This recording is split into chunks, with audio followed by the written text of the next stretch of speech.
Finally অষ্টমীর blog edit করে আপলোডও করে দিলাম গাইস। তো আজকে সকালবেলা আমি একটা পিঙ্ক কালারের শাড়ি পরে বেরিয়েছিলাম অ্যান্ড এই হচ্ছে আমার আজকের পার্টনার, পিঙ্ক শার্ট পরে চলে এসেছে, কারণ আমার কোনো বয়ফ্রেন্ড নেই। তো ফার্স্টে আমরা মিশনে গেছিলাম, মিশনের ভিড়ে ঠেলাঠেলি খাওয়ার পর আমরা চলে এসেছিলাম প্রত্যয় ক্লাবে, যেটা আমি রাতের বেলা একবারও আসিনি, প্রথমেই অষ্টমীর দিন এলাম, তাও আবার দুপুরবেলা। তো এখানে কিছু ফটো ভিডিও ক্লিক করার পর আমরা চলে যাচ্ছিলাম নান্দনিকে টোটো করে, আর এখানে শুভ্রাও আমাদের সাথে জয়েন করেছিল। বাই দ্য ওয়ে আমি এই কানেরটা আজকে পরেছিলাম, যেটা আমি সপ্তমীর দিন পরেছিলাম।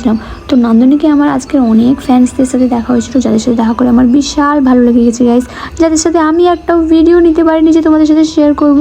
রোদে ঘোরাঘুরি করার পর কিছুক্ষণের মধ্যেই সবাই ঘায়েল হয়ে যায়, তাই সবারই খুব খিদে পেয়ে যায়। তাই আমরা চলে আসি রূপসী বাংলার ফেমাস বিরিয়ানি খাওয়ার জন্য। এসেছিলাম তো বিরিয়ানি খাওয়ার জন্য, বাট এরা সবাই অর্ডার করে ফেলে ফ্রাইড রাইস আর চিলি চিকেন। তো আমি কি করবো, এদের সাথে তাল মেলালাম। বাই দ্য ওয়ে এরা আমাদের নতুন বন্ধু, যারা সুজাতার কলেজে পড়ে। তো ঘোরাঘুরির সাথে সাথে আমার জুতোটাও আমি ছেড়ে ফেললাম, মানে আমি নিজে ছেড়িনি অবশ্য, কিভাবে চলতে চলতে ছিঁড়ে গেছে আমি নিজেই জানি না। লাস্টে আমার শিল্পাদের সাথে দেখা হলো, কারণ ওইবারে অনেক দেরি করেছিল, তাই আমি ওর সাথে বেরাইনি। আর লাস্টে দেখো গাইস, মেকআপ টেকআপ ধুয়ে আমার মুখের অবস্থাটা কি হয়েছে, রিয়েল ফেস বেরিয়ে এসছে গাইস। যাই হোক, আমার এই বাজে মুখটাকে ইগনোর করে যাও। তো আমার অষ্টমীর সকালের ব্লগ এখানেই শেষ হচ্ছে, এবার শুরু হলো রাতের। তো রাতের বেলা আমি একটা গর্জেস শাড়ি পরে বেরিয়ে পড়েছি অষ্টমীর দিন রাতের বেলা ঘোরার জন্য।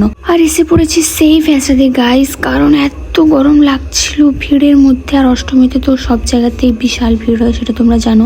আর ভাই নান্দনিকের সামনেই তো আমাদের 1 ঘন্টা লেগে গেছে এখানে লাইন দিয়ে, মানে নান্দনিক দেখার সত্ত্বেও 3-4 বার এনে দেখে নিলাম ভাই, তাও আমাকে ভিড়ের ঠেলে ঢুকতে হচ্ছে, কারণ যাদের সাথে এসেছে ওরা নান্দনিকের ভেতরেই ঢুকেনি।